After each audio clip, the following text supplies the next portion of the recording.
الحمدللہ وکفی وسلام علی عبادہ الذین اصطفی اما بعد فاعوذ باللہ من الشیطان الرجیم بسم اللہ الرحمن الرحیم یمحق اللہ الربا ویربی الصدقات صدق اللہ العظیم۔ آج کا ٹاپک جو ہے بینک ہے، بینک اور بینک سے جڑے ہوئے احکامات۔ تو اس میں بینک کا انٹروڈکشن آئے گا، بینک کی شارٹ ہسٹری وہ آئے گی، بینک کے کون کون سے ٹائپس ہیں وہ رہیں گے، بینک کے اکاؤنٹ کون کون سے ہیں، یعنی فکسڈ ڈپازٹ، اور اس کے بعد saving account, current account, bank سے جو انٹرسٹ ملتا ہے اس کے احکامات کیا ہیں، پھر loan, home loan, car loan, business loan, education loan, cards کے بارے میں، یعنی بینک کی طرف سے جو کارڈز جاری کیے جاتے ہیں، ATM card, charge card, debit card, credit card. اس کے علاوہ بینک بہت سے فائدے مند سروسز پرووائڈ کرتی ہے، یعنی جو جائز ہیں، جیسے letter of credit, travel cheque وغیرہ وغیرہ۔ تو ان ساری چیزوں کے بارے میں انشاءاللہ ڈسکشن رہے گی۔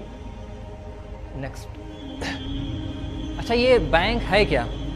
بینک کا جو لفظ ہے یہ اٹیلین ورڈ ہے، اصل میں یہ اٹیلین ورڈ بینکو سے نکلا ہوا ہے، اٹیلین ورڈ، اور اس کے معنی آتے تھے ڈیسک کے، ٹیبل کے۔ تو اس زمانے میں جو منی لینڈر ہوا کرتے تھے وہ اپنے سامنے ڈیسک رکھے ہوئے بیٹھے ہوتے تھے، اور اس کے بعد جب کوئی بیرور آتا تھا تو وہ پیسے نکال کر اس کو دیا کرتے تھے۔ تو ایسے کر کے یہ بینک کا لفظ یہاں سے نکلا ہے، یہ ہوا بینک کا لفظ۔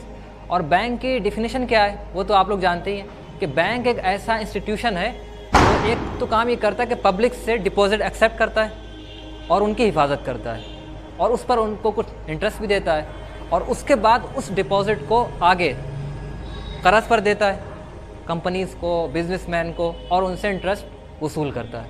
ایک کام تو بینک کا یہ ہے۔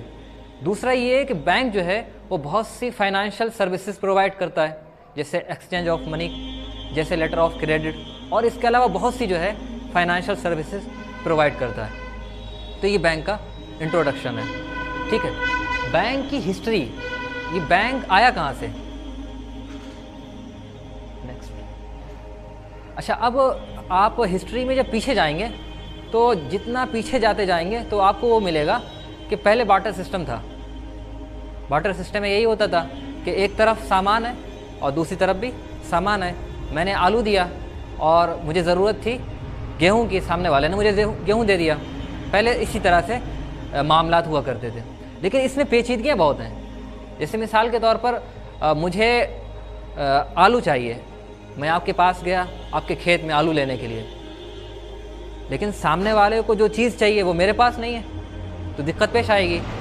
یہ مثال کے طور پر مجھے تو آلو چاہیے، وہ مجھے آلو دے دے گا، سامنے والے کو گیہوں چاہیے، اور گیہوں کی ابھی میری فصل ہوگی نہیں ہے، وہ اگے گی 4 مہینے بعد۔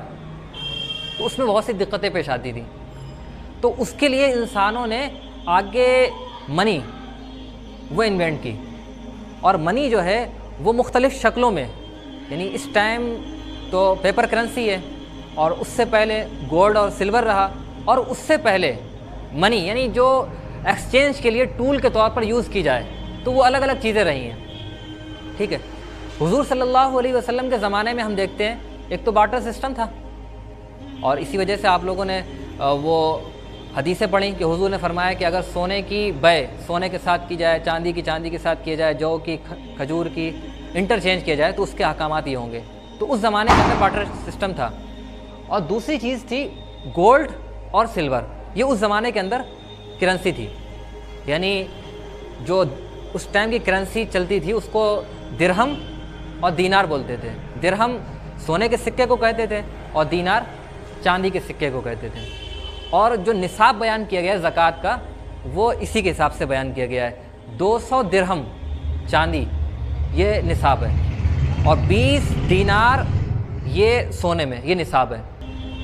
اچھا اس کو جو آپ کہتے ہیں نا اس زمانے کے حساب سے 7.5 تولہ سونا اور 52.5 تولہ چاندی، تو وہ جو 200 درہم ہے وہ اتنا تولہ بنتا ہے، وہ جو 20 دینار سونا ہے وہ 7.5 تولہ سونا بنتا ہے۔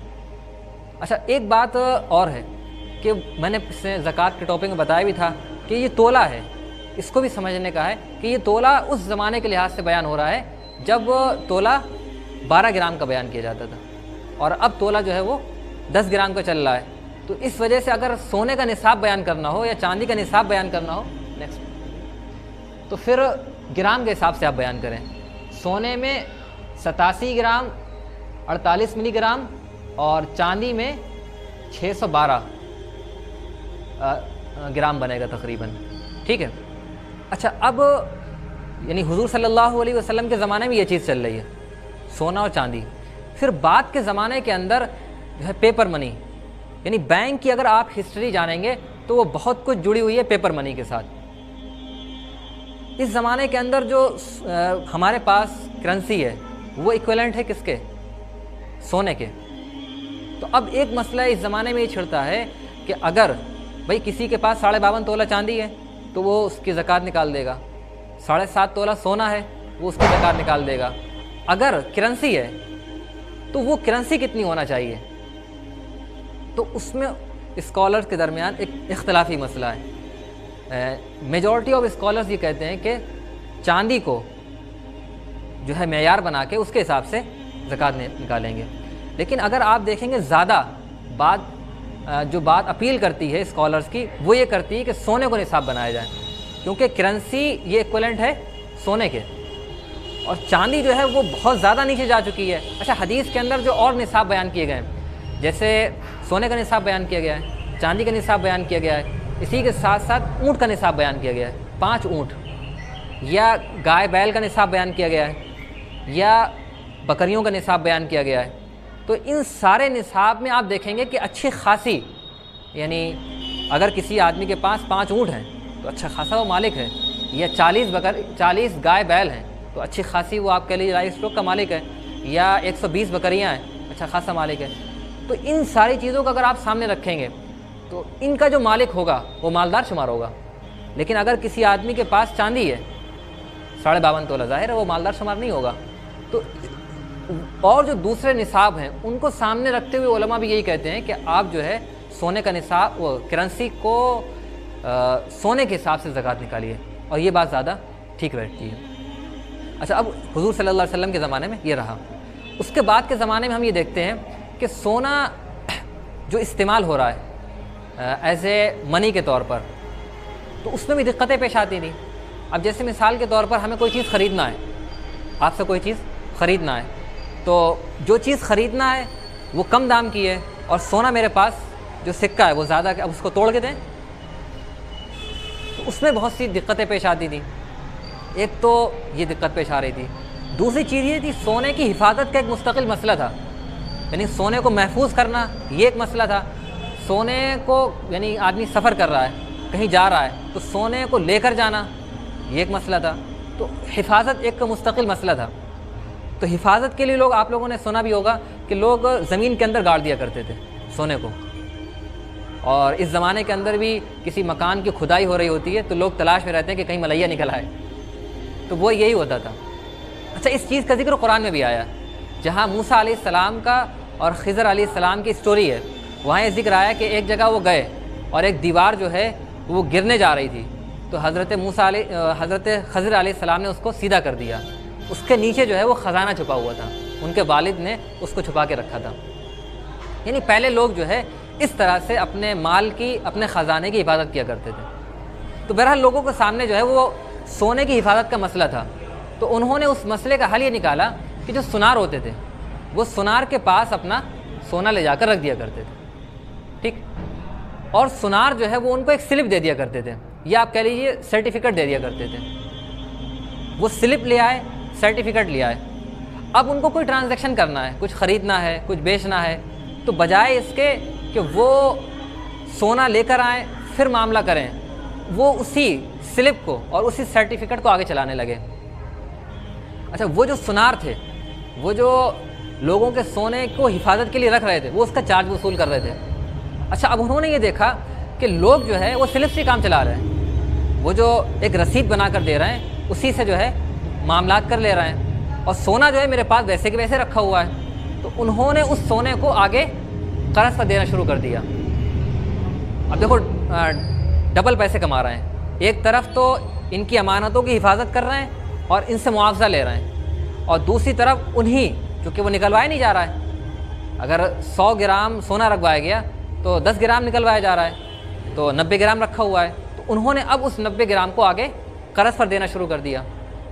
اچھا، کاروبار چونکہ اب وہ سلپ سے چلنے لگا، رسید کی بنیاد پر چلنے لگا، تو انہوں نے وہ جو 90 گرام، 10 گرام نکلوایا جا رہا ہے، 90 گرام رکھا گیا ہے، اس کی بیس پر جعلی رسیدیں بنانا شروع کر دیں۔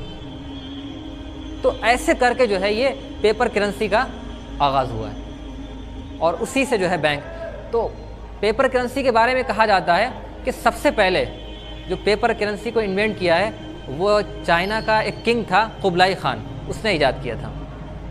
اور بینک کی جو ہسٹری ملتی ہے تو سب سے پہلے بینک جو ملتی ہے ہمیں، نیکسٹ، یہ وینس کے اندر 1157 کے اندر سب سے پہلے بینک قائم کی گئی، 1157 کے اندر، اور اس کے بعد جو ہے اٹلی کے اندر، نیکسٹ، اس کے بعد اٹلی کے اندر 1401 کے اندر بینک قائم کی گئی تھی۔ ہاں، اس کے بعد سے جو ہے وہ بینک کا سلسلہ چل پڑا ہے اور وہ بہت آرگنائز ہو گیا ہے۔ تو یہ شارٹ میں بینک کی ہسٹری ہے۔ اچھا، پھر آپ دیکھیں گے کہ بینک کے بہت سے ٹائپس ہیں، یعنی فائنانس کے لحاظ سے بھی بہت سے ٹائپس ہیں، اور اس کے فنکشن کے لحاظ سے بھی بہت سے ٹائپس ہیں۔ آپ دیکھیں گے نیکسٹ، جیسے ایگریکلچرل بینک رہتا ہے، انڈسٹریل بینک رہتا ہے، کمرشیل بینک رہتا ہے، ڈیولپمنٹ بینک رہتا ہے، کوآپریٹو بینک رہتا ہے، انویسٹمنٹ بینک رہتا ہے، اور ریزرو بینک ہے، IMF بینک ہے، ورلڈ بینک ہے۔ تو اس پر گفتگو کرنے کی ہمارے خیال سے زیادہ ضرورت نہیں ہے۔ تو یہ شارٹ میں بینک کی ہسٹری ہے۔